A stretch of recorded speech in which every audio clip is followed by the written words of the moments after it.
Madam Chair, I'd just like to know I'm recording. Thanks. Okay. Minutes of previous meetings. We have the May 26th and June 22nd. We have a motion to accept. Move to accept both. Second. Any discussion? All in favor? Aye. Don't forget the any discussion part. Aye. Okay. Do we have any 268 exemption? No. An update on FERC pipelines for the discussions. Each of the members got something from FEMA, which we also received by email. And so the comment period Chief, how are you? is Good.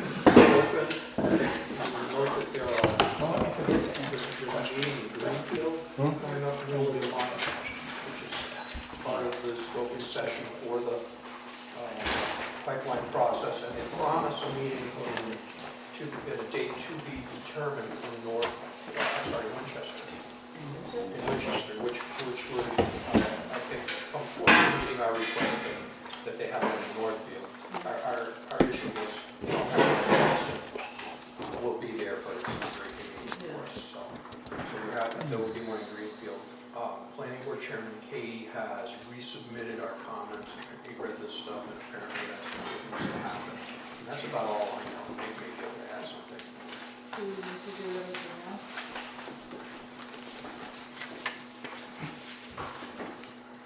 Do we need to do anything else? I don't think so. It would be very good for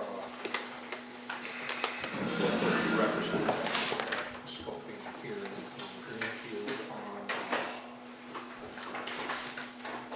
Do you have adequate comments on the one concerning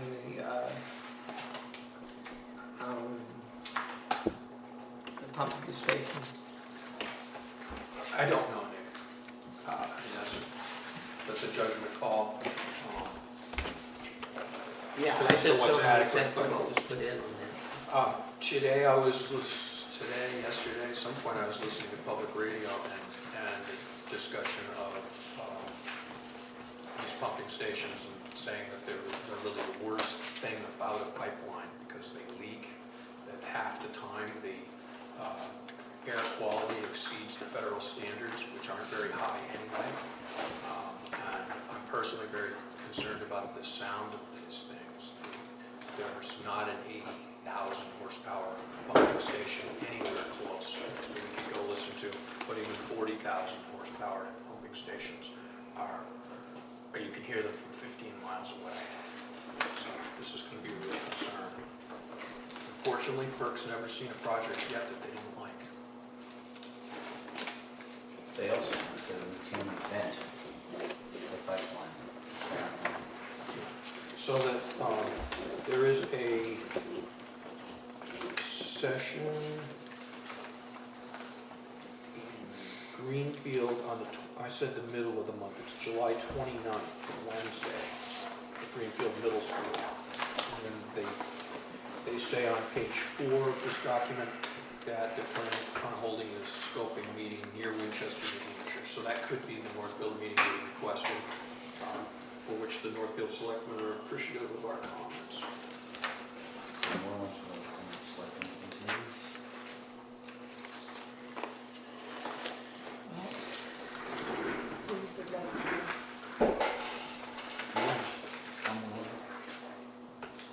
You want to go? Yes. Well, I guess we could all go. We can have the show.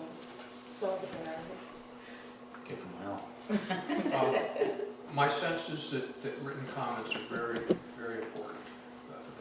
I would think so, even though they say or treated equally, but I doubt it. It's hard to. You sit through a long meeting and people have been speaking. What's documented is, I think, is going to linger longer. Yeah.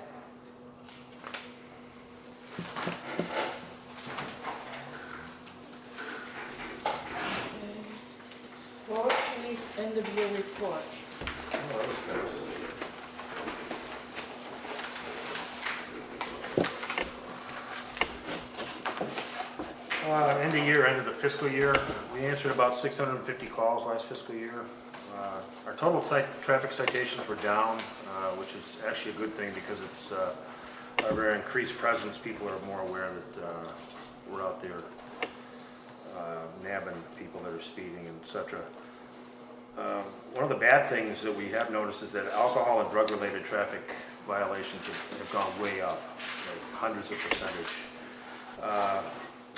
Open containers, drinking and driving, drug driving. This shows that the necessary, that the increased patrols that we've had out there are actually, working as we intended to be, catching people that are sliding between the loops, as it were, I guess. So you're catching more of those? Absolutely, yeah. It's not that they weren't there before, it's just that we didn't have a presence there. So this is, shows that the increased patrols are doing what we wanted them to do. One of the big things we're planning on is a seminar on scams, phone scams, and identity theft. That's a big thing lately. We're getting a lot of calls on people that are getting telephone calls from the caller ID shows anything from the FBI to their own telephone number. So we're gonna have a seminar. I'm gonna try to set something up with a women's guild and maybe another date date and time to be determined. Maybe we can get some suggestions of when would be a good time. Maybe some afternoon at the town hall or evening or before or after a select board meeting. I think it's something that should be out there, and it is a concern. People are falling for these things, even though the information's out there, and I'd like to just get a more personalized message out there. One of the other things I noticed that has been falling off as late in the last more than a couple years, but now we're starting to get an increase of out-of-state plates that are living in town. They're parked at residences in town. The people are registering their plates, the cars out of state. I'm assuming to avoid the excise tax and the sales tax.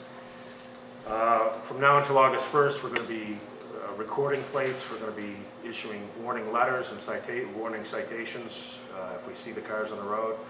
As of August 1st, criminal citations, criminal applications will be made, and the folks that are illegally registered out of state can explain to a judge why they choose to ignore the law. That's about it.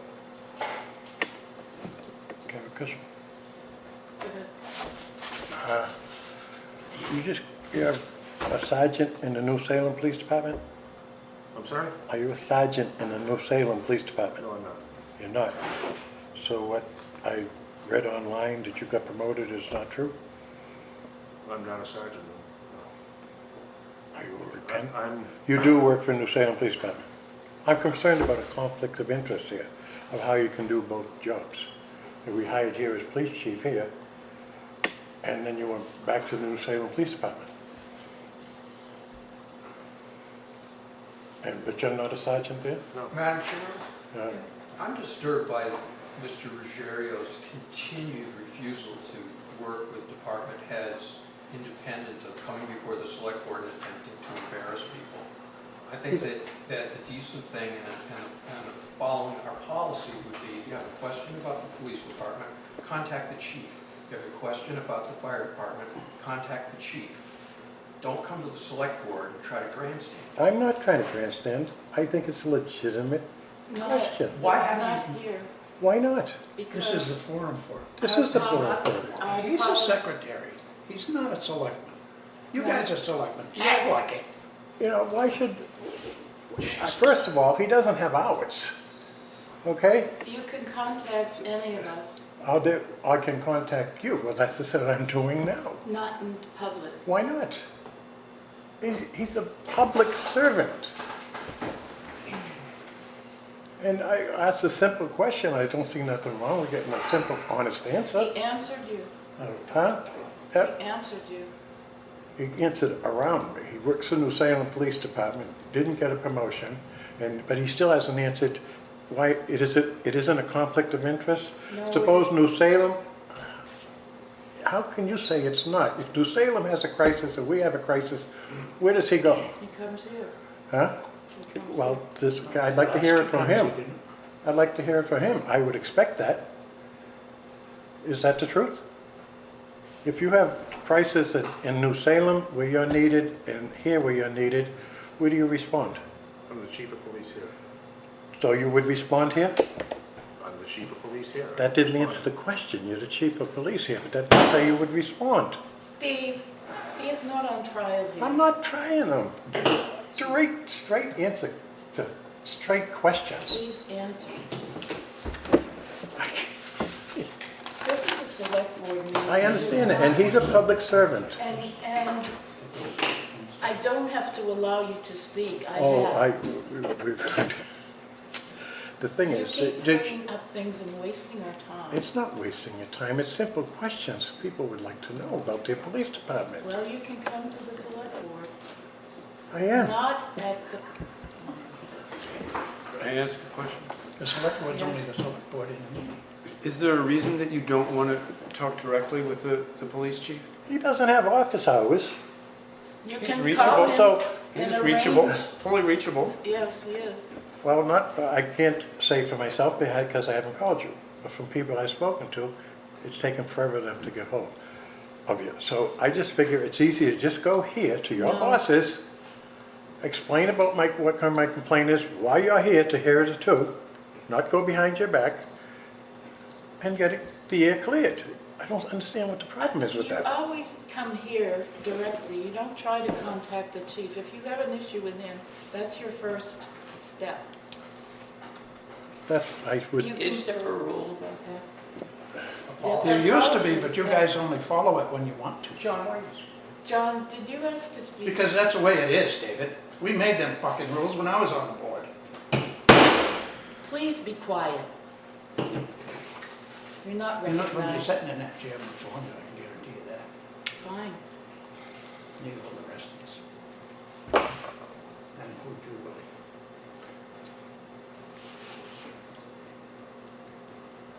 it's, I think not only that, but I resent being threatened. I'm not threatening you, I'm telling you. It wasn't a threat. Madam Chairman, Yes. you could order him not to speak, and if he speaks again, you could have the police remove him. They can actually lock him up if he tries to enter the room again. But I think he should have a chance to keep his mouth shut. Please be quiet. can I- like, Make my feelings known about Go this. ahead. I don't see that there will be a conflict of interest in what happens between New Salem and here. Something happening at the same time in two different towns, it's very unlikely. That being said, that it's highly unlikely there's a conflict of interest. I don't see why David should have any problem answering Steve's question. But that's my feelings about it.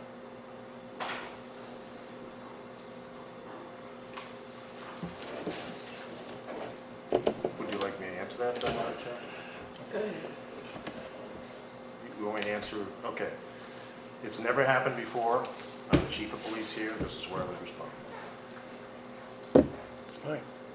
That's May I also make another statement Yes. for the record, please? The police department's telephone number is 978-544-2244. No one has ever had a problem getting a hold of me. That's my phone number. You may not get an answer within 5 or 10 minutes. We're not here all the time. We may be on a call, we may be out of town, but you will get a return phone call. Thank you. And you still don't plan on having any hours, office You hours? need to speak to the sheriff. Forget it. You know, I think people ought to be really free to say whatever they say in public session, but they have to be nice about it.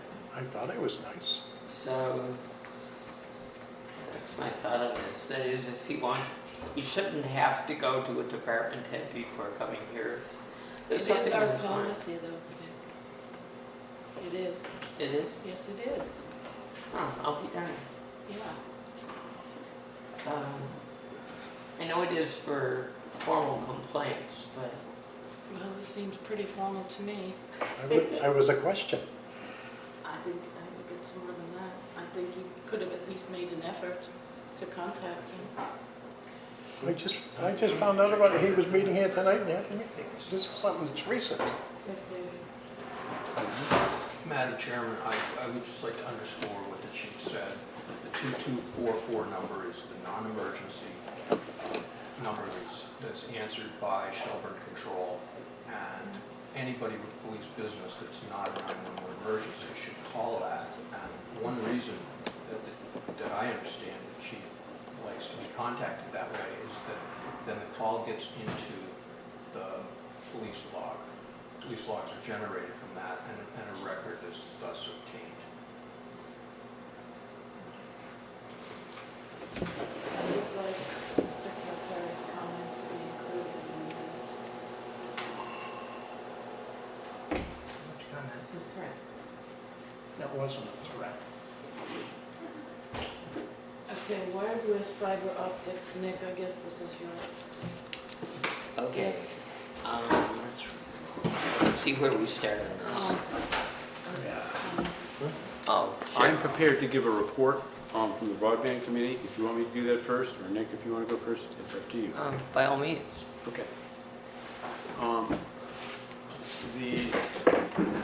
As most of you know, the Warwick Broadband Committee has been meeting since January. It was newly appointed with 3 members, myself as chair, Bill Foote as vice chair, and Scott Siago as clerk.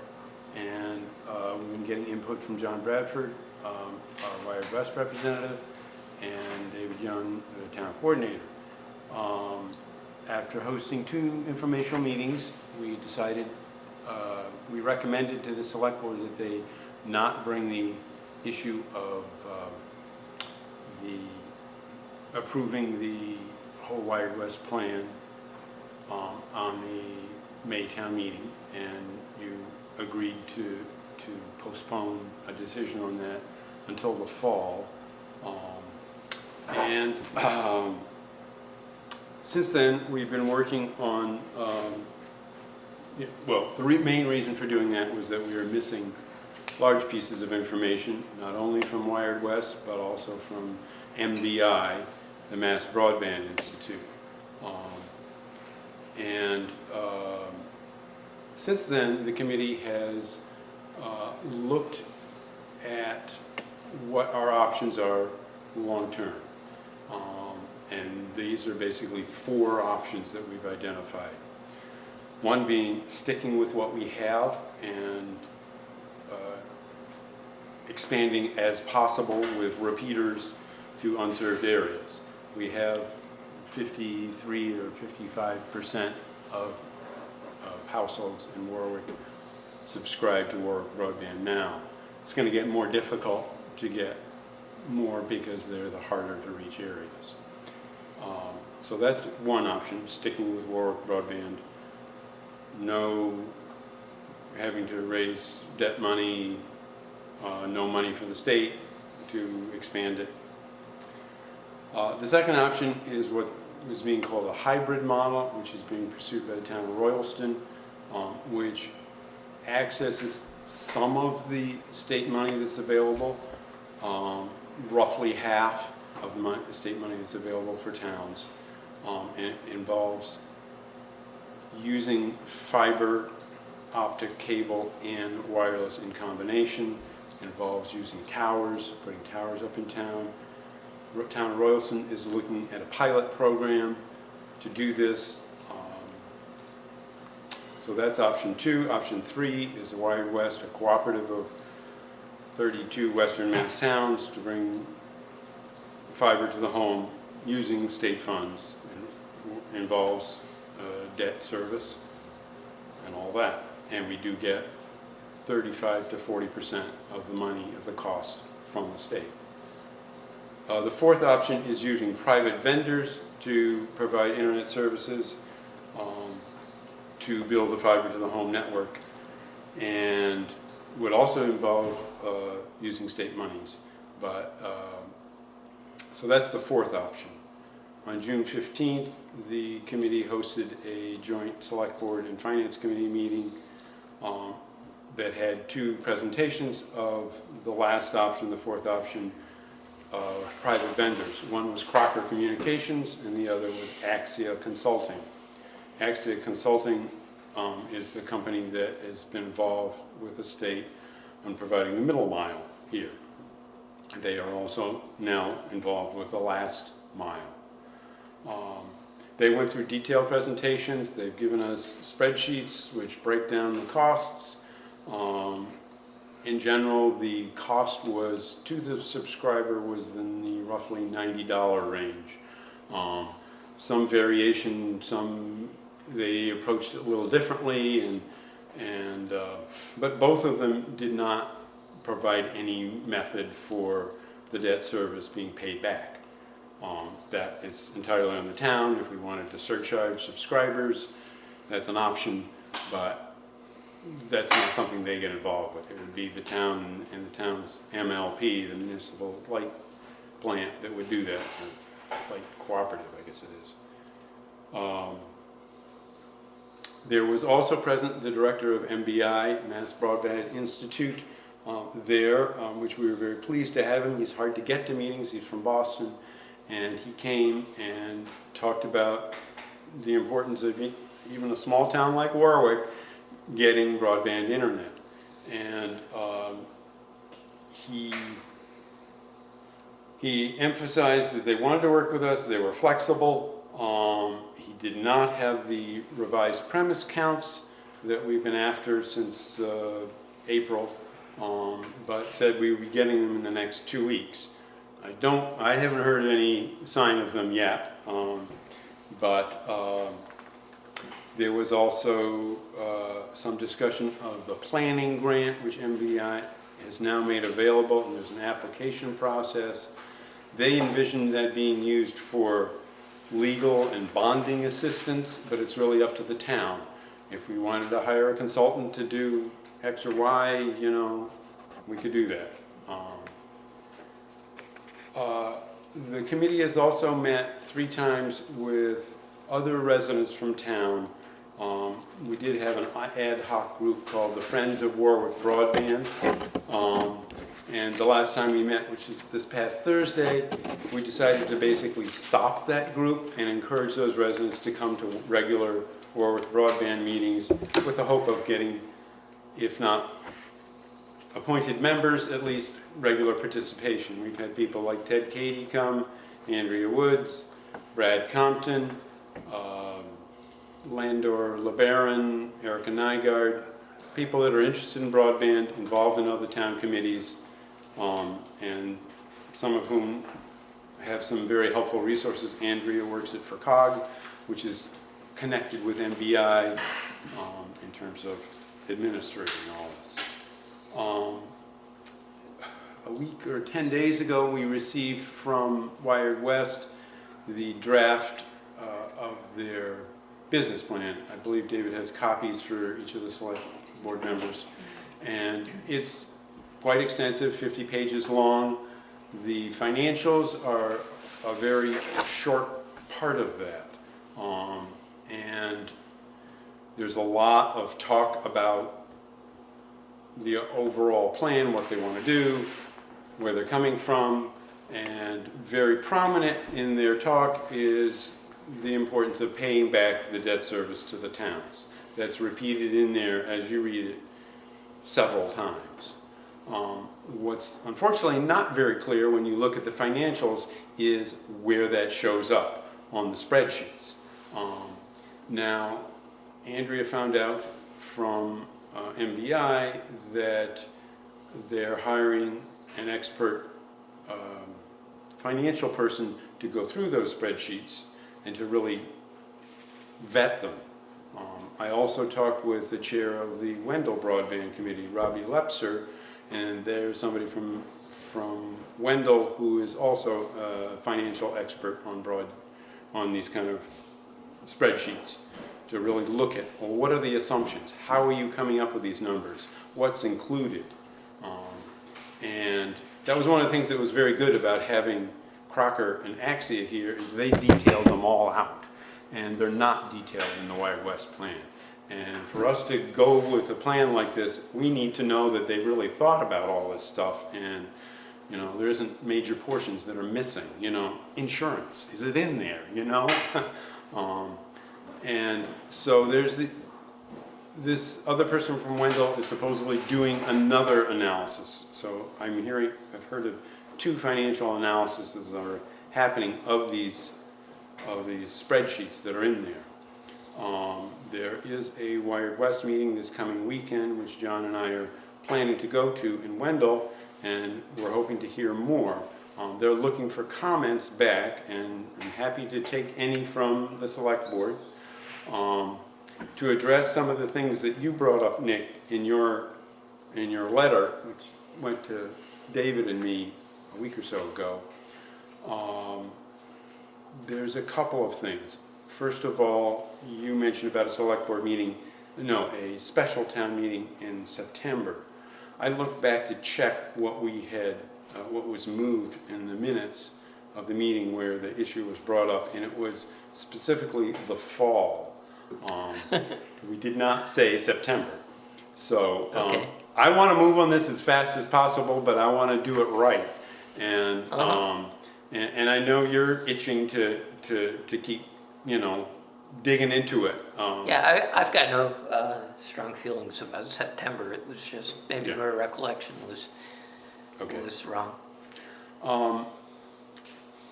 The other big part of what I saw you writing was looking for guarantees from Wired West, from the other towns, from MBI, as to the payback.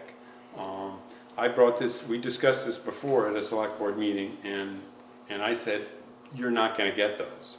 And my emphasis is trying to get as good a budget from them, and that it's fully vetted, and that we can present it to you guys, to the finance committee, to the whole town, and say, here it is, what do you think? You know, I'm hoping it's a good plan, because it's, the way I see, the most reasonable plan for getting the debt service back and getting the whole town access to the broadband. We can do the hybrid model, but there's a whole bunch of problems with that. And we haven't been putting a lot of energy into it because this seems like potentially the best plan for the town.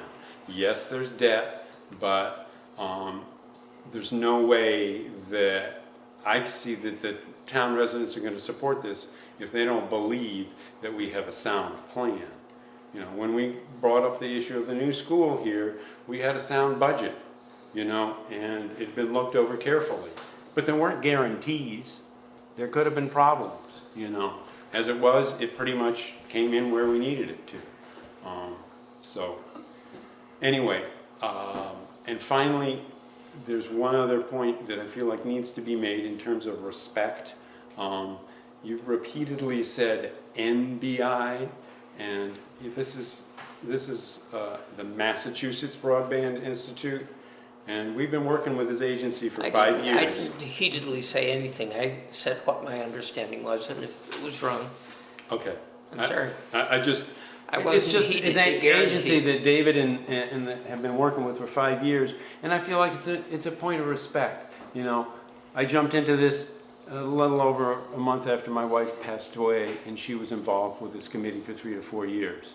And, you know, we were futzing around. Fortunately, I had 2 other people who wanted to futz around with me, and we're newbies. But I feel like you're not necessarily a newbie, and it's important to respect, you know, who the partners are that we're dealing with. And typos, you know, they happen, but there's also, when it happens repeatedly, then I feel like, is this a respect issue, you know? So that's the reason I mentioned it. But you and I can talk about it after the meeting. Okay. If you want. All right, well, I hear that you're acknowledging that that's No, not it's just, intentional. there's two entities there. There's NBI and there's Wired West, and I've been confused about which does which. Okay. And I'm still confused about which does which, so that's all. Okay, you ready to hear from me? I am ready to hear from you. Okay.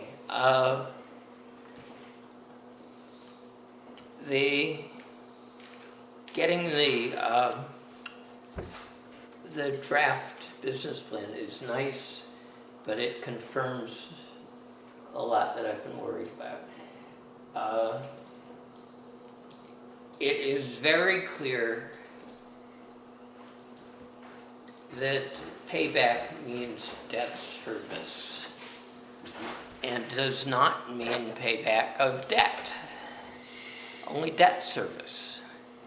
That is the interest rate, the interest. And they use the word debt service over and over. And the numbers don't come out right unless you assume all they're talking about is interest. Excuse me, could you repeat that? I didn't hear that. I'm saying that the numbers don't seem right unless you assume that what they're talking about is interest only. That is, when they get to 40%, when they get to 47% participation, that will not suffice to pay back the capital. It will only suffice to pay back the interest.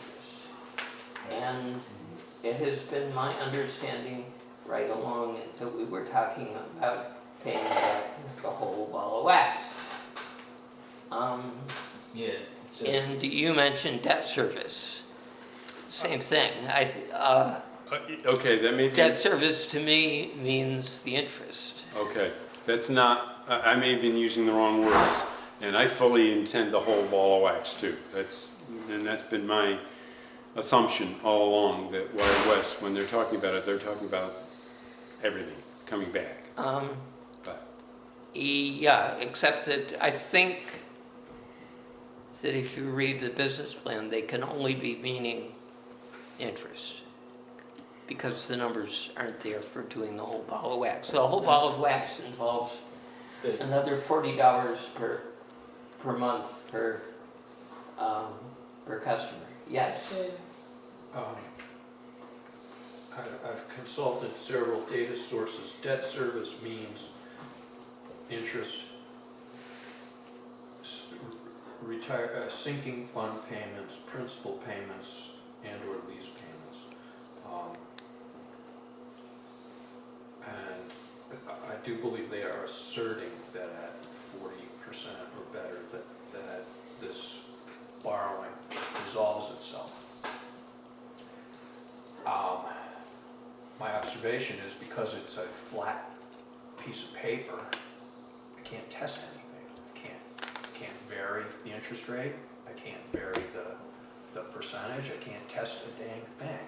And so I have very low confidence in the model.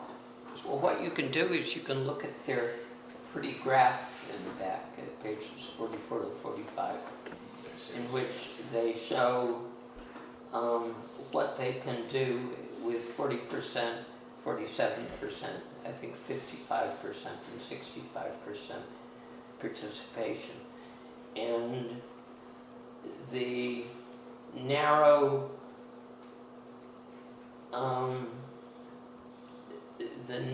distance between the what they're getting in and the debt service appears to me the interest payments.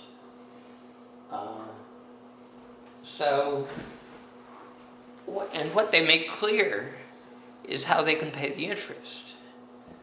They don't make clear how they can pay the whole ball of wax. That's a lot of money, the whole ball of wax. It ups the cost per customer about $40 per month. So you won't get that by going from 40% participation to 47% participation.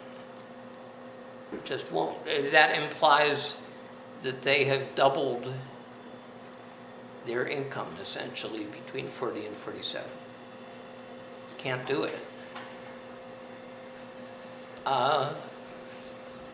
So that's one reason why, let's go to number 2 first. a demand for a business plan for the regional fiber operation. What my request was, which you'll get from the package here, was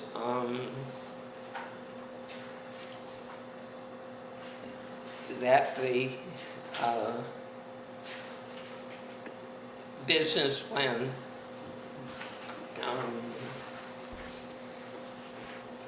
it needs to include statements as to how we get paid back the whole ball of wax. And maybe I'm reading debt service wrong, except that I think I'm reading the numbers right, which there's a peculiarity here. But I think that what we still need a business plan for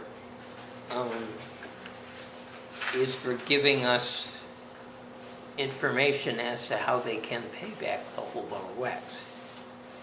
But unfortunately, what they've given us is very incomplete. It's very, Incomplete. that's true. And it doesn't, as a common citizen, I'm no financial wizard, I can't understand it. You know, supposedly they say they're in year 5 and year 6, we should see the payback coming to the town. And I can't find it, you know, and this is where I feel like we need the experts. Well, there is an item in the back of the plan, way back here, the statement of cash flows for 47% subscription rate. In a series of graphs. Way down at the bottom of the page. What's the page there? I'm sorry? Do you know the page number? It's page 48. You will see in tiny words at the bottom on the left,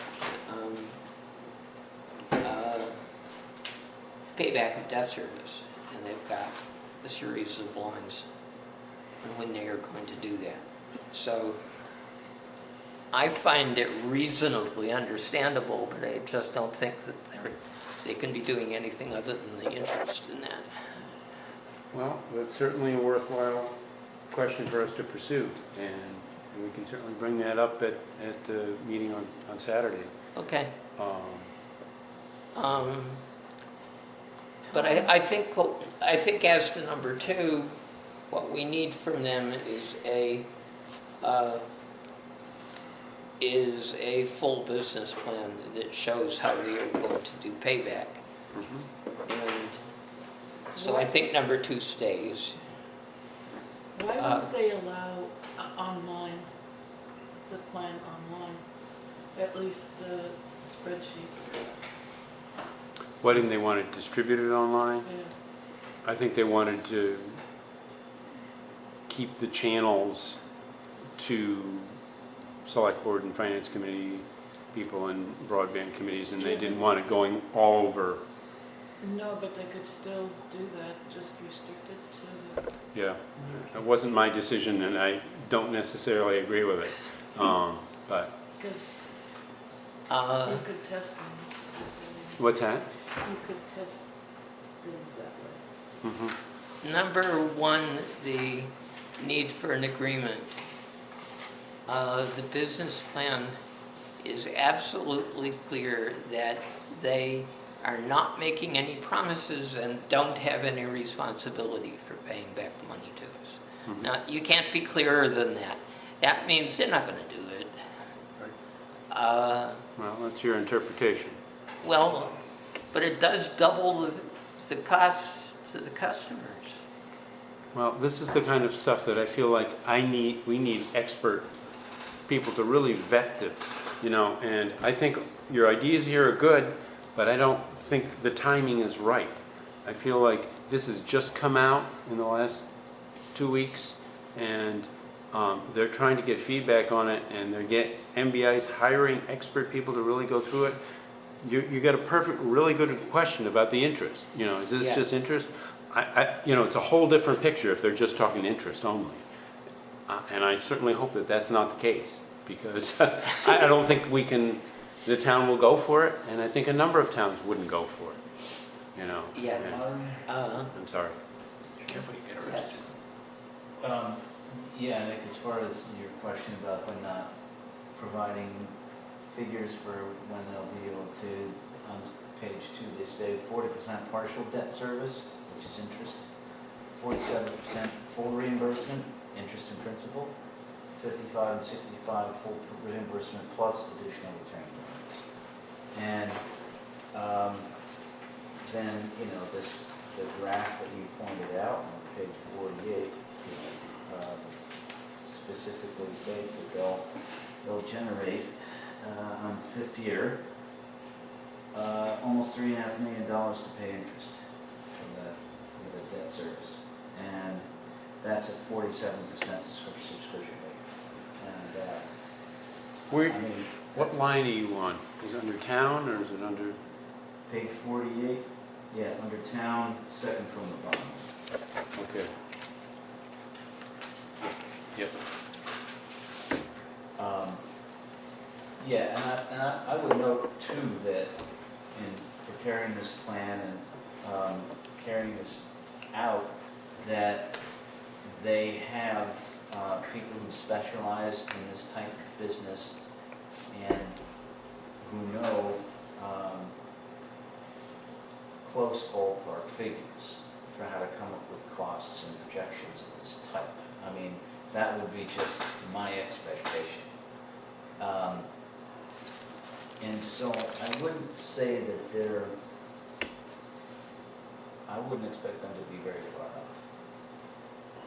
So, I don't take that for what you will, but that's just my impression.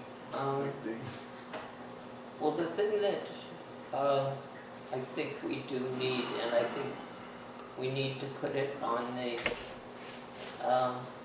table to them as soon as possible, because I know it creates trouble, and they may well say, no, we're not going to do this,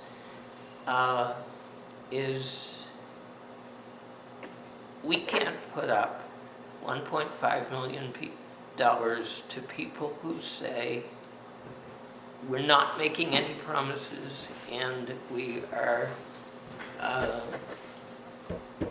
and we have no responsibility. We can't do that. It's too much money. And that's why I think we need to do number one on the list, which is to tell them, we need an agreement with you that you're actually going to do the payback. Yes. Madam Chair? A couple of comments. I think that is unreasonable.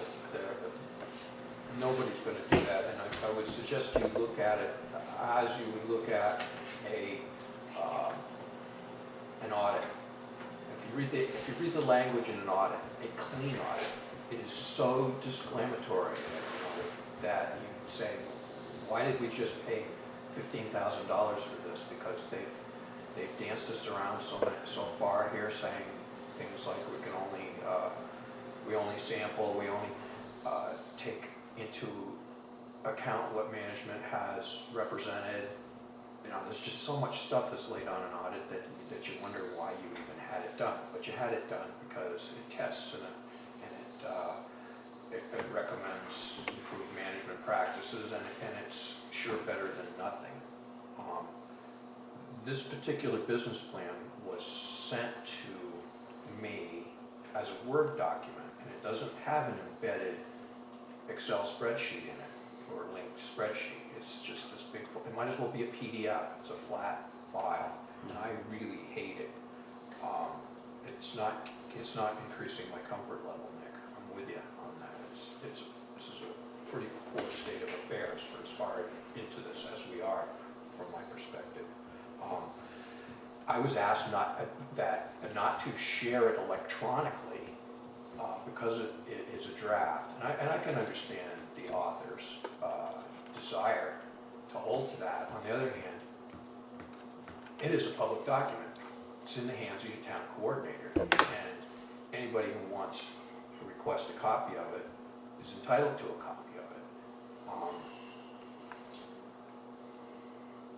I found out, driving down the road and getting called by a salesman, if you recall, some months back, I got a demonstration copy of this $5,000 per instance software so that I could look at the business plan in that software.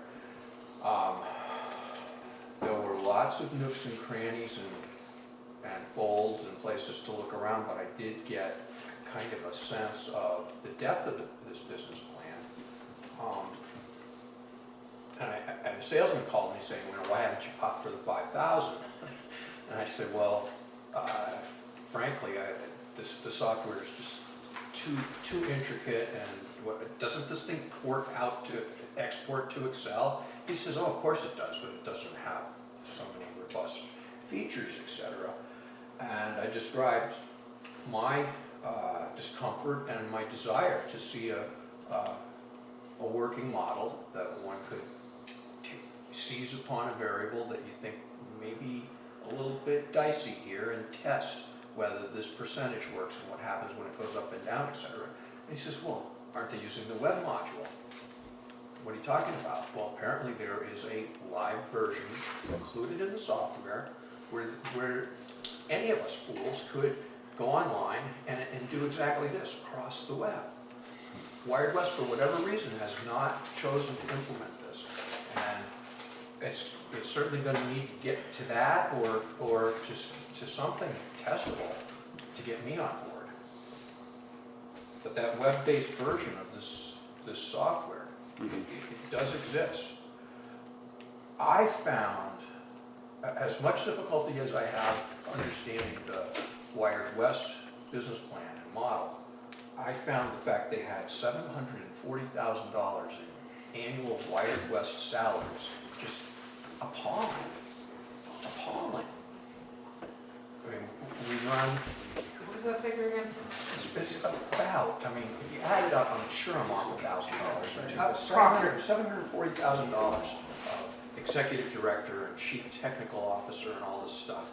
And I've been to meetings where one highly placed Wired West individual will stand up and say the management the decisions have not been made as to how we're going to administer this network, etc. And then have somebody else on the executive committee stand up and say the exact opposite. We're going to hire a CFO, and we're going to hire a CIA and an MBI and a partridge in a pear tree. I contrast that with the model, the revised model that Crocker sent us. If you recall, Crocker gave us a very simple model of Leverett and of Warwick. And I'm faking it, but there was something like in the extrapolation of the Leverett model to Warwick, something like $26,000 a year in management fees, billing, scheduling, collections, all this kind of thing. And what was most clear to me in that was that the Crocker model called for repaying or basically having a capital sinking fund and refunding the whole fiber network on a 30-year plan and replacing all the electronics on a 7-year cycle. And I got in touch with Crocker and I said, what are you using for electronics? Because this stuff seems really expensive. And I got some feedback, but I didn't totally understand it. But what Crocker's model said to me was, it caused me to question, do we need to look at that fiber plant as a 30-year asset that needs to be replaced every 30 years? Or is it like the Brooklyn Bridge, and it's going to last longer than 30 years, even if it's being paid for on a 20-year schedule? The Crocker model told me that at about $70 to $80 a month, we could pay for this network on a 30-year amortization schedule, and we could replace the electronics every 7 years. But what they said, and so they built that replacement of the network on a 30-year cycle and replacing the electronics and operating the network and not paying anybody too richly to run the network. They had themselves written in for, Warwick's 250 customers for about $25,000. That gave me a lot more comfort that this thing might be doable, but do we need to be able to replace the network every 30 years? And do we need to be using $1,000 electronic devices when I know there's $100 electronic devices that do the same thing? So we're so far from settled here, and we're getting as many questions raised as answered. I think we got to patiently move through the process here, try and figure it out. I'm not a believer yet, but I don't think we need to jam them up with an insistence that a state agency that's bringing $40 million in equity to equity being not borrowed money, but money put on the table that's at risk but not owed anybody for repayment. The state, through MBI, is putting $40 million of equity out there on a $120 million, $110 million, I don't know what the number is anymore, project. Yeah. That's important. But we'd never get, if the MBI were guaranteeing that the system was going to repay, it would have to be with the agreement of the governor and the legislature. Forget about it. And and Wired West is a group of talented individuals, but they've got no more financial underpinnings to make good on the promise than broadband apart from the town of Warwick would. So I hope I fairly characterized your email in the agenda. It was a challenge to me. It's okay. Okay. It's okay. Okay. I hope I didn't misinterpret anything. I understand the reasons why they would say no to an agreement, but at some point it seems to me we have to tell them, we have to say no without an agreement. Because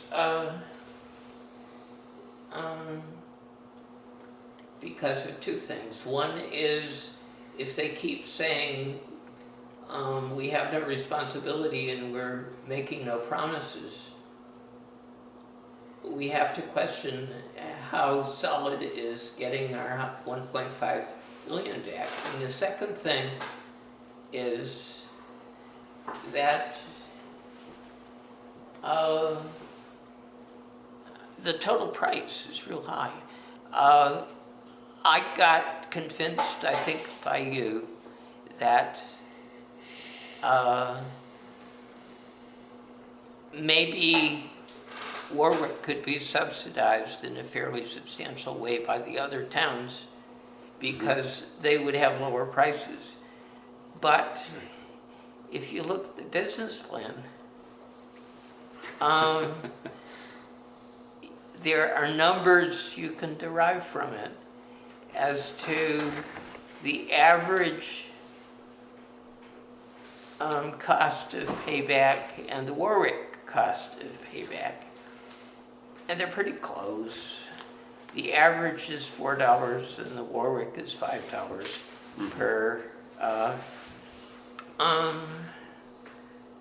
per household. And therefore we're stuck with the same problem regardless of the payback method, because it's going to be too much for the other towns. If the average is for $4,000 per household, it's going to be too much. It's going to raise the total price too much if they really pay us back. And if it turns out that an agreement with them is a stickler, what have we got? We've got this document that says we're making no promises. This is true, but we also have 4 to 5 years of working with this organization, having people involved with it, analyzing it, studying it, and hopefully we have a business plan that is vetted and that really stands up. That's about all the guarantee I think we can get. But the business plan says in it, we're I'm making no promises. And that says to me, they're making no promises. Well, but I also know that Jim Draw, who came here, is a selectman, and he knows in Cummington that it's not gonna fly. If it's not gonna work, if his town doesn't get paid back, you know. Some towns, Coleraine, they didn't bring up the issue of being paid back. They're desperate for internet service. They've got satellite and some DSL thrown in, and maybe some dial-up. But so they didn't bring up the issue, and it passed. We're not as desperate, but we're also trying to think to the future. But there are a number of towns, Coleraine, Wendell, that are very concerned about the numbers. And okay, they may have passed their bond authorization thing, but they haven't signed any cooperative agreement yet. And they're not gonna if they don't feel like it's gonna work. I mean, Dan Keller, who was on the Wendell Selectboard, is like, you know, he asked them, where's your budget? I want to see your budget, you know, and they were like, they didn't have it, you know, and these towns are not going to just buy onto it on faith and fluffy words, you know. It's got to be there in the numbers, and I don't want to present it to Warwick and try and have Warwick, you know, join on if I don't know that I really feel like this is good, you know, it's going to get paid back. I don't want any part of it. You know, I'd rather extend what we can and pitch patch and you know, clone John Bradford as best as we can. Tell me what we should have if we don't have an agreement with them that says you got to pay us back. We got to have a solid plan, a solid business plan, spreadsheets that have been vetted that include all the things. I mean, that thing I just passed down to David. I mean, there's a whole bunch of stuff that you don't see when you look at these.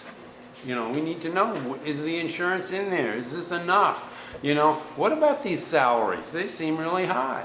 You know, I mean, I know they're doing it because they don't have the background. Crocker does have the background. You know, have those really been thought through properly? Do you really need to spend $740,000 on that? I don't think so. You know, but I don't know. You know, I want experts that are going to say, okay, here's a way of going about it. You know, so to answer your question, we have a very solid plan that I feel like makes sense, and you know, people like David that have looked at spreadsheets for umpteen years can understand and say, yeah, they've really thought this through.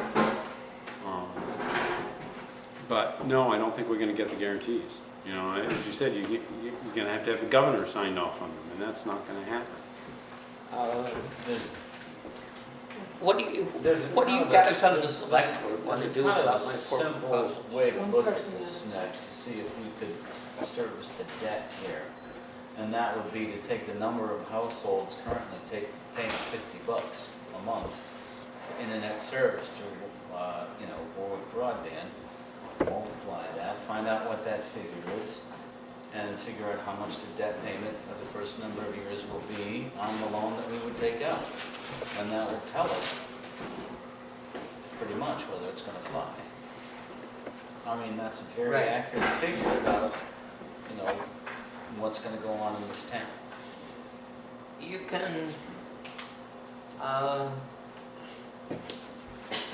can tell by their numbers that $40 a month is what would have to be paid if everyone signed up. Did they say 40 or $50 a month? I'm sorry? Did they say 40 or $50 a month? or if half of the people sign up, maybe 80 a month, over and above the other charges. And I don't think it's possible for them to be planning to pay us that fully, because those numbers would just scoot right up there. I don't see where that's really borne out. I mean, if you look at the spreadsheets that they give us at 47, 55, and 65, there is enough difference between the costs listed in those spreadsheets, those line graphs, and the amount of money taken in, that it doesn't strike me as unreasonable. Well, what is the payback to the towns in the spreadsheet?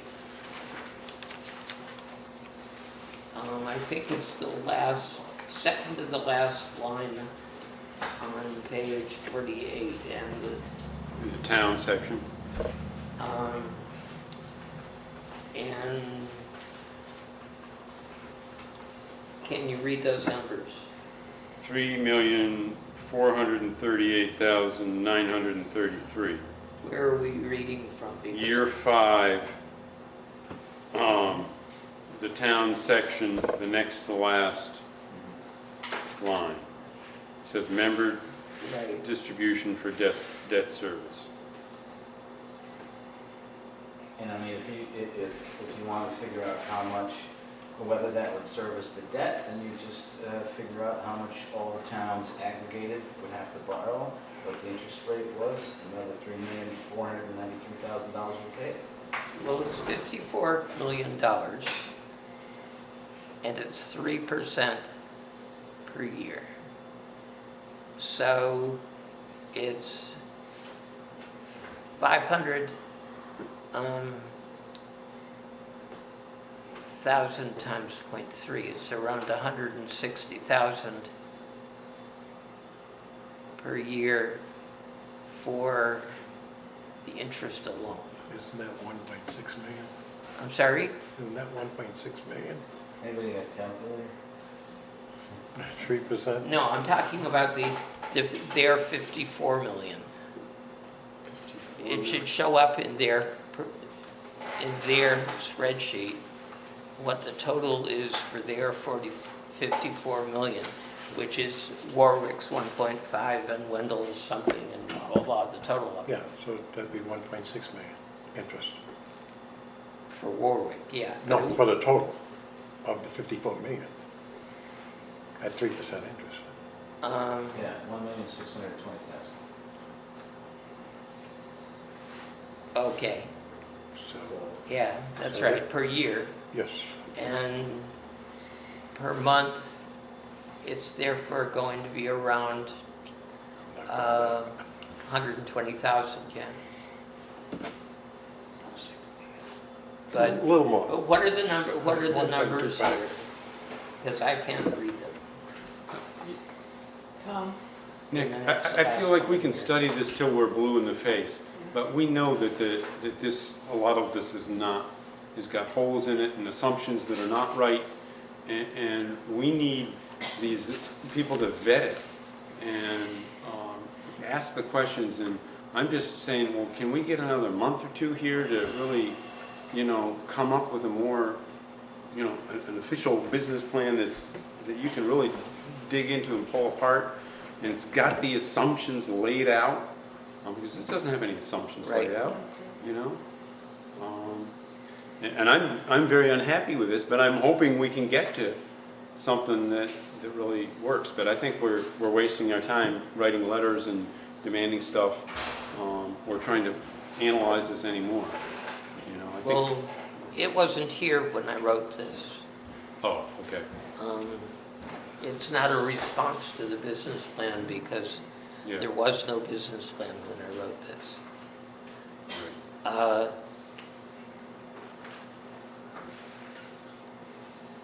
Let's go, can't we go through these items?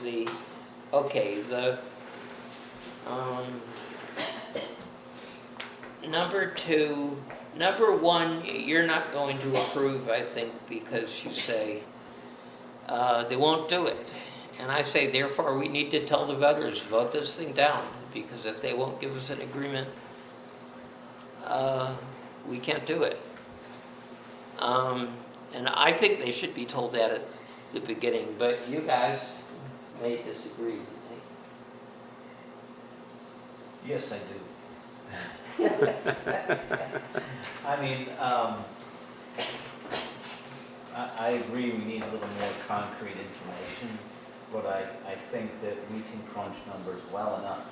And I think that's especially true because David has experience running an operation like this and setting it up, and he knows some of or almost all the costs. And I think if we get a more specific budget and some more information, that we should be very, pretty certain that this is gonna work fine. That's my feeling. And so to ask them to guarantee us that they're going to repay our borrowing is unreasonable. That's just my feeling. I mean, you have to take chances in life. You have to, sometimes you do have to not have. A town of 750 doesn't need to take that kind of chance. And I'm trying to say it's not that big of a risk. Yeah. Nick, it just seems to me like you're just trying to set up a house of cards to blow it over and say, this doesn't work. Spinning off of what Doc said, based on the information we have now, I'd vote no. I'd advise you to vote no. But we aren't at the other end yet. So we don't need to ask organizations with no assets for guarantees. We don't need to insist that the state, who have already offered $40 million of equity to this project, to guarantee the whole thing. What we do need is to use our intelligence and say, is this premise count that this whole thing is based on the number of premises? Is it realistic? And are the assumptions about how many people are actually going to subscribe, are they realistic? And is the build cost of the plant, is this realistic? And does it make sense that there's not even a contingency? And the plant is going to assume that the assets have a certain life, a length of time, that they're useful and are of value to us. And is that assumption realistic? And is the cost to operate it being underestimated or what have you?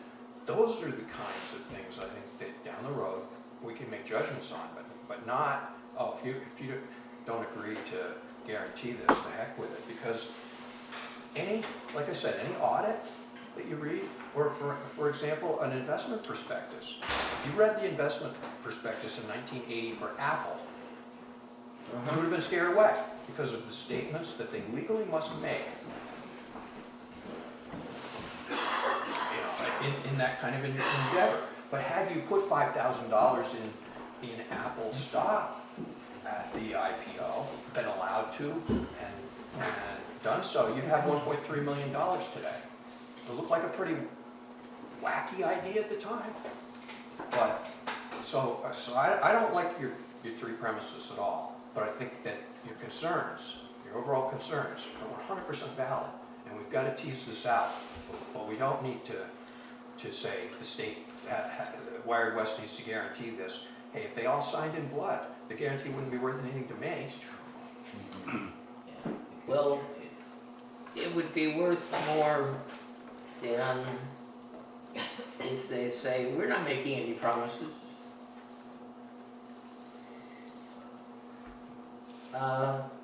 That's what they say, we're not making any promises, which means that they will just increase the staff level from 750,000 to 1.5 million. and say, see, we didn't know how much this was gonna cost, we can't pay you guys back. And that'll be that. Come on, Nick. I'm sorry? No, I don't think that's. That's the way the world works. When somebody doesn't put something in writing that they're gonna be required, they don't do it. But if I lost your vote, I'll probably have lost Dawn's. And so I think where we are here is putting together a letter to them saying what needs to be in a real business plan. And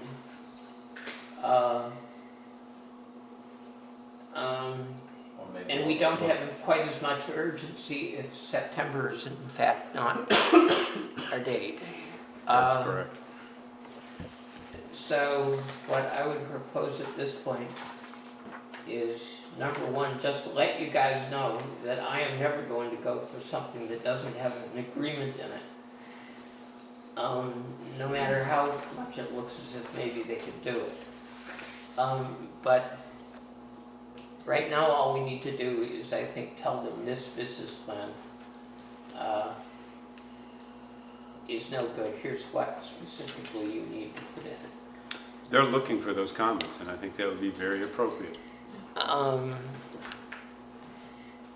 Okay, can you two, who both have things that you say, look, this is no good, it needs this and this and this, put your heads together, come up with a letter that says that about the business plan, and get it back to us for 2 weeks from now, which is adequate because we're not looking at September, if you say we're not looking at September. Yeah, I feel like that's perfectly adequate. I also would, if I can have your permission, I would like to bring those comments that David and I come up with to the Wired West meeting on Saturday. Not say it's from the select board, but say that this is the thinking that we've come up with so far, so that they get it in their negotiations. And I want to get them the comments as fast as possible. I want you to sign off on it too, but I also want to pass it. We've got an opportunity. Yeah, I'm telling you, I'm not going to sign off on something that doesn't have a written agreement, but... Okay, I hear that. Madam Chair, I was at that meeting with Crocker and the other, and one of the things I came away with is that there are kind of different fees involved, and one of the things I'd like to see as a citizen is what's this going to cost me per month? And one of the things I was disheartened about is Crocker seemed to say, and I wasn't sure, but they were saying somewhere around $80 a month or better. Yeah. And what the town is doing is looking at this as a new utility for the most part. If we go forward as a group and vote this, I don't think that you can do that to some citizens without severely impacting them. Mm-hmm. And I think maybe it's not a venture that the town typically would be involved in. Creating a new utility and forcing the burden further. So if it's something that's affordable, such as broadband is now, and I can put a price on broadband at $35-40 a month, and I can afford that. Some people are on fixed incomes and they haven't really had much to do with the internet at all. So, the tax burden in addition to a hefty subscription fee seems... So the Wired West, what it's proposing is a $49 a month thing for 25 megabits internet. Doesn't include phone. Phone's another 20 or 25, but... So it is, what they're proposing, Wired West is proposing, is in line with, Warwick Right. broadband. Right. Crocker and and actually we're saying is not a line. Right. Plus, They're probably putting in the payback, which is gonna add $40 or $50 a month to, no, they're not putting in the payback. They're seeing Warwick is a standalone town, so we're paying for a lot of miles and not a lot of residents. yeah. And you know, so as far as I'm concerned, they've got some good information, and there may be helpful resources to somebody like Wired West, but I can't see any way that it would make sense for the town to engage these kind of vendors Right. directly. It's easy to get bumped up a little bit, once you start this and say, yeah, we want internet. It's almost like, going for a new vehicle. And, you know, it would just be kind of the wrong direction if we ended up at $100 a month for Yeah, something. no, I've heard enough from people in town that Right.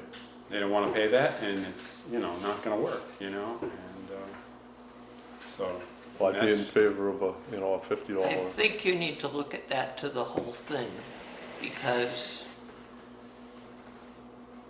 the figure is $5,000 per resident for Warwick, and it's $4,000 per residence for the total average. You can get that out of this. Mhm. And if 5,000 is too much, probably 4,000 is too much. They can't get it, is my feeling. And I didn't realize how similar the rest of the towns were to Warwick when you said, oh, well, there's a lot of towns that don't have nearly the mileage we have. It's gonna cost a lot less, but that's not borne out. Oh, no, I mean, Warwick does have a lot of mileage, but there's other towns that do, and some that have small populations and hilly, and, yeah, no, I mean, there are towns like Shutesbury and, you know, that have large populations, and they're gonna help subsidize, you know, the towns with But smaller populations. apparently not by very much, because they're talking 13,000 some people involved, residences involved. I've heard and- 20. I'm sorry? I've heard 20,000, is, I think is what it shows in the plan, it's roughly 20,000 subscribers. No, he's right. It's They say 13,000 in here. there's- Yeah, Is it something 13? like 13,900 or something. Okay. Madam Moderator? And with that number, they are at $4,000 per residence. You can just divide the 54 million that we're putting up by 13,000 something, that's what you get. Madam Moderator, may I comment? Go ahead. There's a reason why commercial companies haven't done this in the past, because it's not financially feasible in a commercial structure. This, however, is not a commercial structure. This is a municipal, what do they call it, an FEI? A municipal, Light plant, MLP cooperative. And as such, it does not pay federal or state income taxes. And that's one of the reasons they can even approach this the way they do. But also, they're not paying stockholders, they're not paying other stakeholders. And we're gonna be those stakeholders. We're gonna be those stockholders. We're gonna be the people that get the dividends when there's an excess cash flow. And they don't offer guarantees this is gonna happen, but then I think that that your view is a bit jaundiced. You know, I don't think it's saying yes or no. It's not a 50%. I think you're taking a very negative view of the possibilities of this. That being said, My suggestion is that we table the 1 through 4 you have here and move to ask Tom and Dave and John to get together and come up with the suggestions for the business plan that they may present at the next meeting. Is that something you'd go along with? I think that's the direction we're going, so if that's a motion from you, I'll second it. I motion. So Any- motion. Any further discussion? All in favor? Aye. Tom, you asked about whether it would be permissible for you to present that information that you come up with David in the meeting, and I think that would be a good idea. I mean, I won't say that it's, from the Warwick Selectboard, I would just say that it's from town coordinator and broadband committee. I think it should be from the select board. That was I my think, understanding. no, I think that Then Tom. we should have No. Discuss it, because it was my intention that that be from the select board. And But that's the letter to, he's going to a meeting before, On Saturday. yeah. And he just wants this information to present to them, not to say it's from the select board.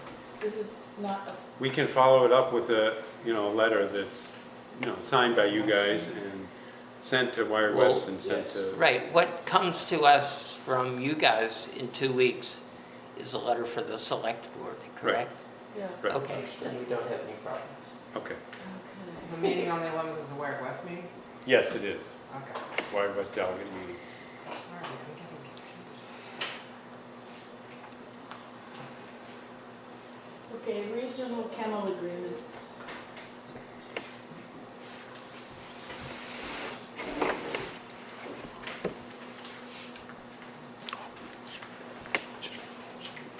The authorization to cut the check for $350 has been signed by you folks. Now we're looking to sign the contract, and a vote of the select board to that effect would be in order. Rosa, is this the third or the second? At least the third. We had some worries about the contract language and such, but we've never been, to date, they failed to consult us. And this is not to supplant or replace or shoulder out our own animal control officer. This is a 24/7 backstop, and the cost is quite reasonable. Yeah. So I propose that you to authorize the select board to sign this kennel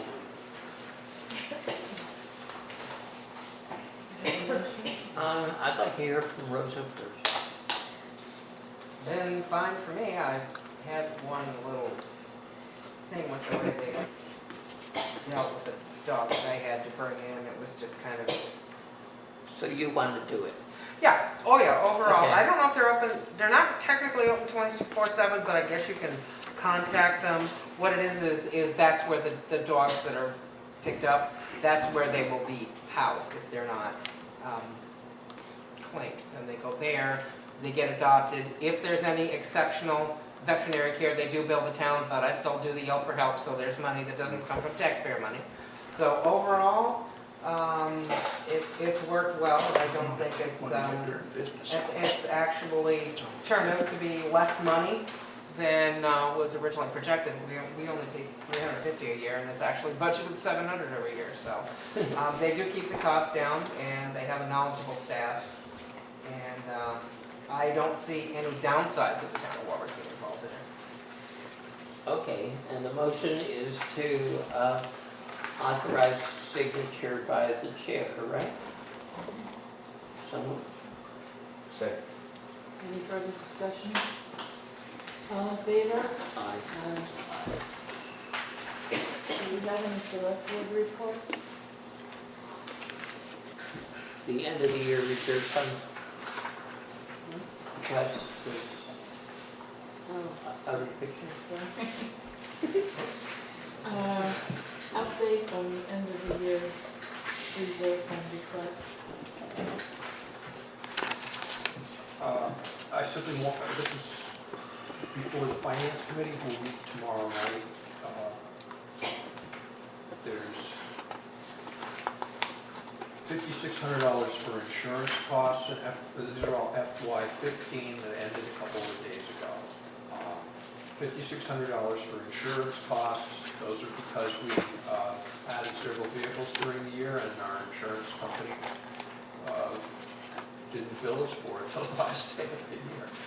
So, which doesn't help for next year either. The town clerk had a couple $100, the town accountant has $3,300, and the fire department has $2,200. These forms ask for a copy for the select board, so besides the office getting one, I thought I'd let you know. It's coming our way. It's 3,300 for the, or 300 for the accountant, I missed that. $330 for the accountant, $200 for town clerk, $2,200 for fire department, $560 for auto insurance. So all the insurance costs of the vehicles? Yes. Okay. So we have no select board reports, coordinator report, anything for that? I penned this memo to the town accountant on the subject of the building inspector pay. I was going to just send it out on, at first I was just going to send it out on my signature because that's what the accountant wanted, was me to explain what's going on. If you- What it says is that town meeting appropriated $9,600 to building inspection. That our intention is to cover the commissioner, Mr. Delory, and the local inspector, Mr. Jean. There's no change in how we handle plumbing, gas, and electric. Those are revolving accounts. That $9,600 is total compensation for the job.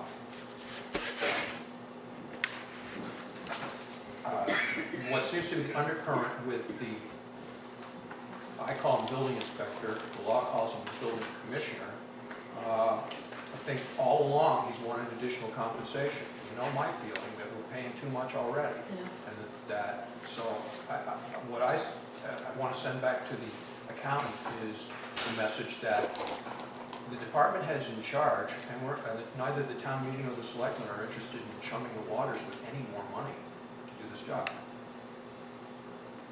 So I can send this under on my signature if you guys acquiesce, or you could vote to forward it. It's a pretty copy of color letterhead. Yeah, go ahead. Okay. All right, as long as I know you got my back.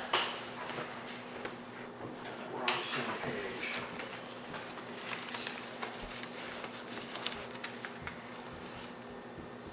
It's kind of a long report. Any questions?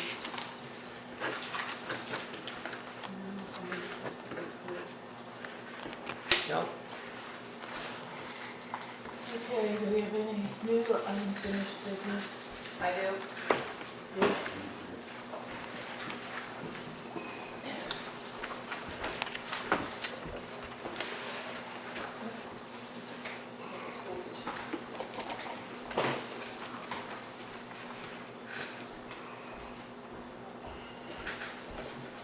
I'll read it for the rest of you so you know what's going on. To the Warwick Selectboard to Warwick Campground regarding the new lines painted in Wendell Road last evening and the limb overhang concern. The new lines were painted on Wendell Road and Mossbrook Road between the hours of 8 p.m. and 6 a.m. this morning. I received a phone call from Mr. Nicholas Hay this morning regarding the newly painted lines in the road and how his 2010 GMC truck is touching the middle line and the rear tires are on the exact edge at several points on the road. This is Mr. Nicholas Hay. He asked how the town ever expected an RV or a camper to be able to fit going down the road, especially with an oncoming truck. He was very upset that if his trailer did not fit and he was made to go over the yellow line, he could be held liable. He has requested a meeting with the Select Board, the Highway Department, and Wagon Wheel on Moss Brook Road as soon as possible at the areas of concern. I drove down with the excursion to get a better look and passed a larger triaxle dump coming in the opposite direction. I turned around and followed him. Guess what? Nicholas is correct. His tires were on the dirt, past the tar, and his inside tires were over the lines. I wrote down his plate number for further contact. At the dreaded corner, a red Mini Blazer was coming in the opposite direction. I questioned the legal width of this road and requested that the Select Board members meet regarding this as soon as possible. I would also like to bring to the Select Board's attention that the limbing of the branches needs to be done as soon as possible. To look at these branches and say they are fine in dry weather is not a correct assumption. I request that the Select Board set up another meeting to see the branch situation during a hard rain. Please note, Mr. Nicholas Hayes' trailer has already been victim to branches. As the Heartland tractor trailer that is parked several houses down from us heading towards Warwick rarely travels Wendell Road, if at all anymore, I am assuming he will no longer be doing the limbing for the town. Please note, I called Larry Delaney of the Highway Department after Nicholas Hayes' phone call. He went down and measured the lines at several points, and it was at 8 feet from yellow line to edge. He commented that the line may not be perfect at certain areas. I asked if he realized the situation this was going to cause with pushing cars over the yellow line and causing them to travel on the edge of an already weak cliff top drop-off. I am unsure if anyone recalls that Georgia, our neighbor, is currently in a wheelchair due to this road. Larry commented that a guardrail would not be in the budget anytime soon, and that DCR Conservation owned the land on both sides, and it would take a long time to obtain a fix. Please provide me a date as soon as possible to address this situation. As Mr. Hayes commented his concern for the safety of the general public, and I would like an answer from the Select Board regarding how an 8-foot trailer would go down an 8-foot lane with not even an inch to spare. As stated before, this is a safety issue for the general public and needs to be addressed as soon as possible, and it is affecting the income of my business.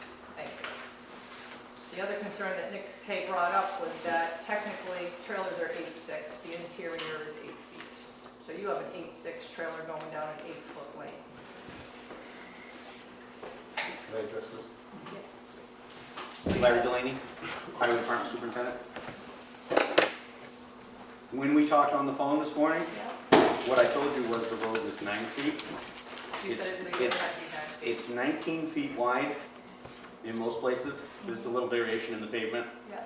But after I got your message, I went down and measured, Mm-hmm. and it's 9 foot, 4 from the edge of the pavement to the yellow line. May I ask where that is, because within the first I measured it in within the first several 150 places. feet when I came up that road tonight, Yep. you're about 8'2" on the cliff side, and you're plenty over 11 feet on the inside. Those lines are not put in the middle, and I'm just saying this right now. God forbid something happens to anyone in my family. Did you clear the dirt? I let you speak, and you gave me And I permission. wasn't finished. God forbid something happens to anyone in my family. I will come at this town with the biggest lawsuit that they've ever seen. And that is not a threat, that is a promise. If someone gets injured because of the negligence of something that was done by this town, I will come at you folks, full feet, full hands, whatever it takes. And money is not an object. Yes, Tom? I'd like to let the Yeah. highway boss finish what he was saying. Thank you. When I went down to measure, I took our 550, which is full legal width, and I didn't have any problem staying inside the yellow line. What's the length? Overall length of your 550? It's not, it's a 550 dump truck with a 10-foot body, so what, maybe 20 foot. You haven't allowed for swing.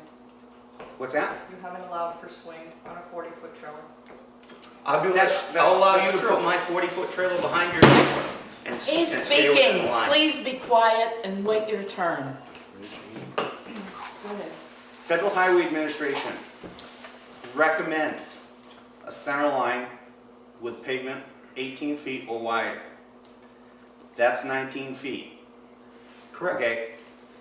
I didn't see where you're talking about. Okay, where I measured, Really? and I measured between Moss Brook You want to Bridge. address me, you address me in public. Will you be quiet? I'm getting worded and spoken to by the gentleman at the end of the table and being mouthed to zip it and You can wait your turn. then tell that gentleman to do the same. He's speaking and you keep Not interrupting. this gentleman, the gentleman at the end of the table. But you're interrupting me. Your town coordinator. I don't need that.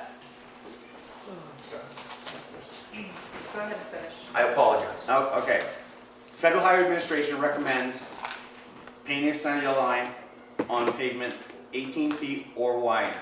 Down there is 19 feet. Correct. Where you said you measured it at 8 feet, that I didn't see. I measured between the town line and Moss Brook Bridge in half a dozen different places where it appeared to me that it might have been a little narrower. And I did find a few places that it was off center. I didn't find anywhere that was less than 9 feet. There's several places where the rain has kind of brought dirt from the edge onto the pavement, so I had to take my foot and clear the dirt to find the pavement. And I was measuring by myself, so I had a screwdriver. Okay. So I had to poke it into the ground to hold the end of the tape measure. Okay? So I would probe until I found the edge of the pavement, and I'd measure over. Okay? In doing that method, I found 9 foot minimum. I'll go back down tomorrow and check. May I? Yes? If you're coming up from 2A, Yes. as soon as you hit the town line where the paint starts, Yep. from there, within the first 200 feet, I understand you're saying the road is 19 feet wide, it's plenty wide. I'm not arguing that point at all. But the lines are not put in the center. The lines, they vary, they favor the cliffside. I did the same, I got out with my tape measure tonight, scraped the dirt and all that. If something happens, is my question, when I'm coming down with my camper and I'm leaving the wagon wheel, and because my camper hangs over the line and I get in an accident, the lines are not in the center of the road, I'm legally going to be found at fault because I overhang the road. I overhang the yellow lines. But I can't not overhang the lines because there's not enough room for me to make the corner. I have a 22-foot pickup. It's a 2500 HD GMC with a 39-foot box camper.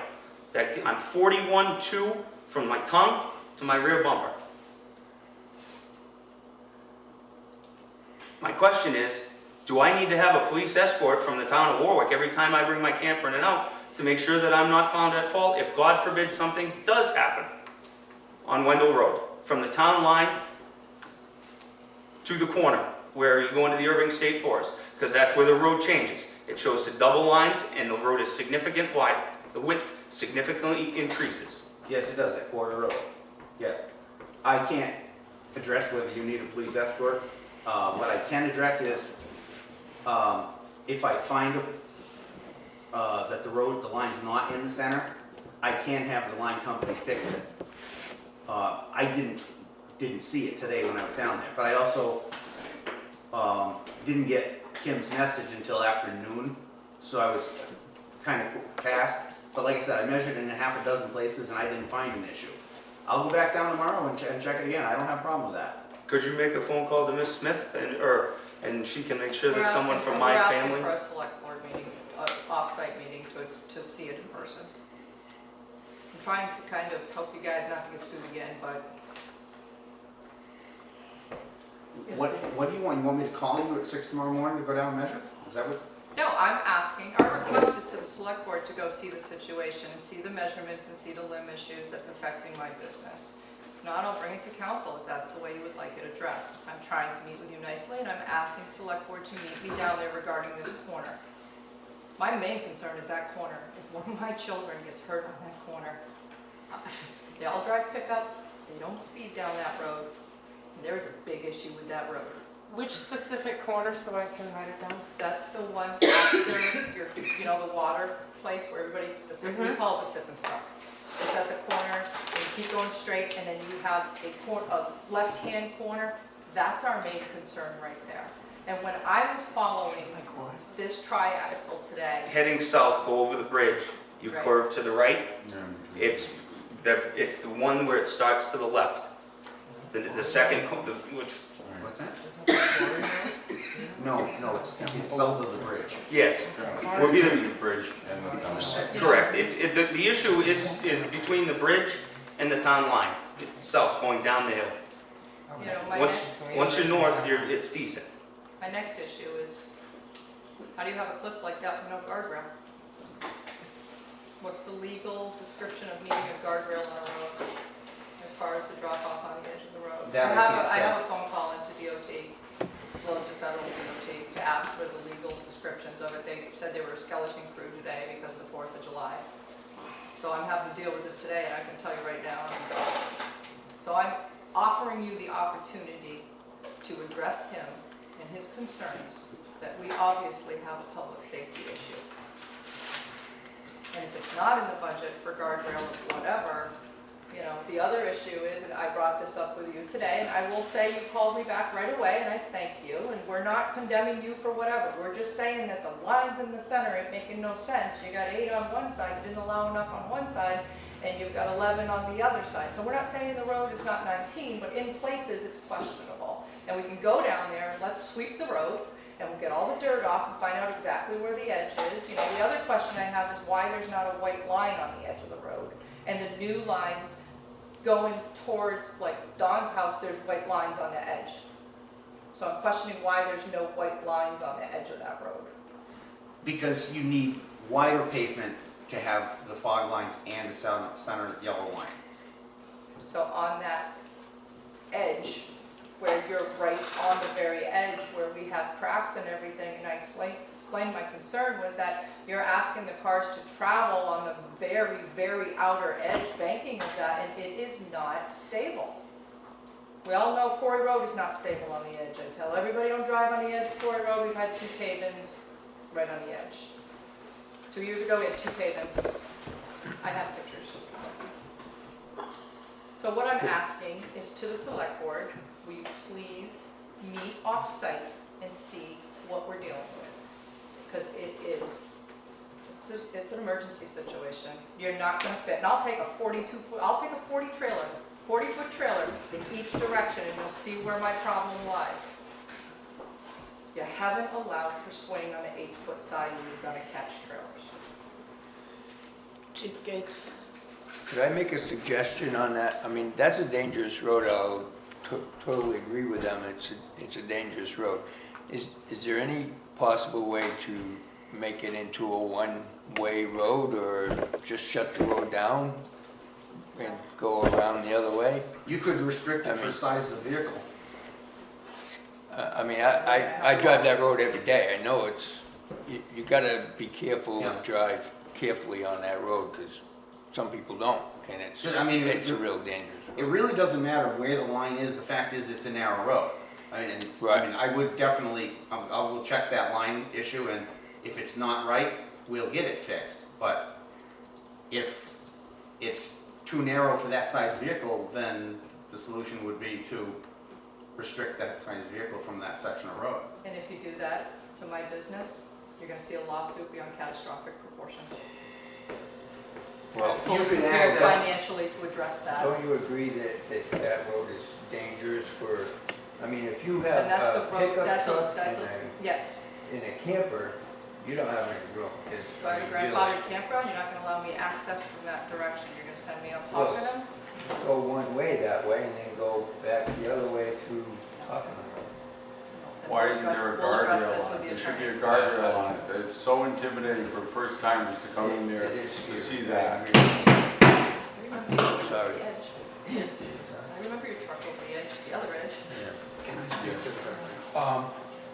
With respect to signage, we learned in the past couple of years the difference between advisory signage and regulatory signage. And with the signs, it's the white signs are the regulatory signs for which you could get a ticket for violating, say, a white speed limit sign. And the yellow signs were advisory, warning of a curve, or you ought to slow down if you got any brains, etc. My understanding is that the select board was desirous of seeing some paint on the road so people could stay in the road. And we ought to get an idea about whether there would actually even be any enforceability for a march lane violation on a yellow line such as this on such a road. The purpose of that was to kind of keep you in the fog, in the rain, on the road. And so I would also suggest that the board give Larry a chance to follow through, because it is the board's policy not to just jump into things, but these are some serious concerns, and the options range from closing the road to certain kinds of traffic, or making it one way, or doing something. So basically, we've heard here the potential threat of injury, potential threat of damages for loss of business. Most of the time when these concerns are raised, there's one on the other side, and they shouldn't be what I would recommend making a decision on. But I do think Larry, as our highway superintendent, ought to be given a chance. He hasn't had this 24 hours yet. May I speak for a second? I agree that the yellow line is a very good idea. Because in the rain, on that dark road, it's not easy. And I agree that the yellow line is a good idea. I understand that you are stuck between a brook and a cliff. What I'm saying is, I don't understand if we're 8 feet and we're 11 on the other side, why we can't allow, and why we can't figure out a way to put some kind of barrier, at least because we're financially got issues, why we can't at least figure out a way to put a barrier on that corner. Okay. You know, that's why I'm asking that you guys come see it in person. Those lines just went in this morning, and Larry has responded as quickly as he can, but I think he needs to investigate this further, and we will await his report on this, and then we will decide if we need a further meeting. Okay, and are we going to be addressing the limb issue? What's the limb issue? They're hanging a little low, what's the legal? 13.6. 13.6, when it rains, they're at windshield height. So if you look at them now, you don't really kind of notice it. I noticed the dump truck today was hitting every one, but when they rain, they're hanging down right in front of your windshield. And we're talking maybe 10, 15 limbs, but that road needs to be limbed all the way back as well. Can you check into that too? Mhm. Thank you. Yes, Tom? Yes, I was just wondering whether Larry can coordinate with them, since they have specific places that are in mind where there's irregularities. If it's not going to be a select board meeting, the two of you can put your heads together and look Yeah, at it I and mean- see where the problems are. Yeah, absolutely. I'm fine with him addressing, going down there, and, I don't, if it's all right, is it all right we meet with Nick, so I'm not caught between my customer and the highway department regarding this issue, because. I don't care. I mean, the tape measure is going to tell the story, and if it's not Right, right, and we'll we're gonna fix measure it. it every 5 feet. I'll measure that whole road every 5 feet. I'm fine with that, because he's picking up 4, we got it on camera, 4 are too narrow, and it's all where you measure. Excuse me, sir, what are your hours that you're at the office so that I just, We work 6 to 2. 6 to 2? Yep. So I could be down there 6:30 tomorrow morning. Well, he's gotta go to work. Could we possibly maybe do it the first, I know we wanna, Oh, the first week of August. first week of August, I know I'm around. I know that's far out. Well, I mean, Cool. yeah, if it's indeed that serious, the safety hazard, I want to take care of it. Okay, then I'll go down with him. Okay, then I'll go tonight and show Kim, where my concerns are, and she can relay them to you, when you folks meet. Could I also request one thing, just in case I'm not able to make whatever you find and whatever you present back to the select board, could I just get a copy of that in writing? I don't see why not. Okay, thank you very much. I just wondering, and I know it's not guardrails, but is it possible to affix some reflectors to some of them trees that are in that area? I think it may, there was an accident that occurred on one of those trees, and I think it may have been partly that the person wasn't able to see real well. It may help, may not. Yeah. don't know what the policy is, but I just, We don't have any reflector material like that. I'd have to get some, okay. but, I think you could probably, you know, for a matter of, You did have 10, those 15 posts up, not to jump in, but you did have those posts up, and those are helpful. yeah. Those yellow posts don't have reflectors. Yeah, Can you put a reflector on them? yeah. But still though, it really does need a barrier because it's The, inevitable. that the issue with the guardrail is that's gonna It's gonna bring it in more. tend to narrow the road up even more. So you've got an issue with Right. width, when now we're gonna make it worse. This has been an issue for a while. What were we for? 4 accidents? I think. There was 3 or 4 last year, How many? and there was the one kid this year, and there was other issues I'm with not that. sure There's offhand. a few, We you know what I got- mean? And I we would got- like to have this addressed before someone ends up dead, and I feel guilty that we didn't bring up the subject. Okay, I think we'll wait for your meeting and discussion and get a report back from there. And So- we'll issue copies to you. We're doing 6 tomorrow morning, is that what you said? 6:30. Okay. Okay, anything else? Motion to adjourn. So, oh, wait. I would like to hear a progress report on the fire house being built and, Association. and The association. The Fire Association, speaking for the association, which I'm a member of. Yeah, right now, we're kind of at a standstill until the 15th. We're supposed to get the trusses in on site.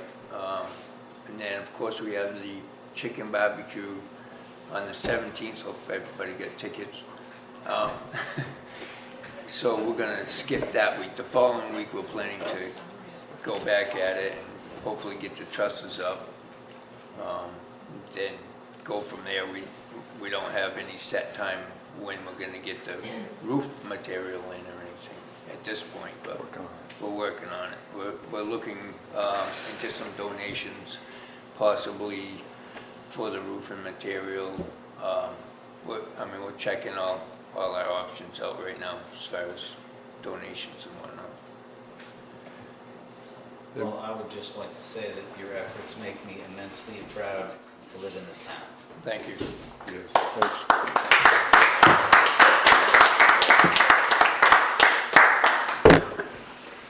Motion to adjourn.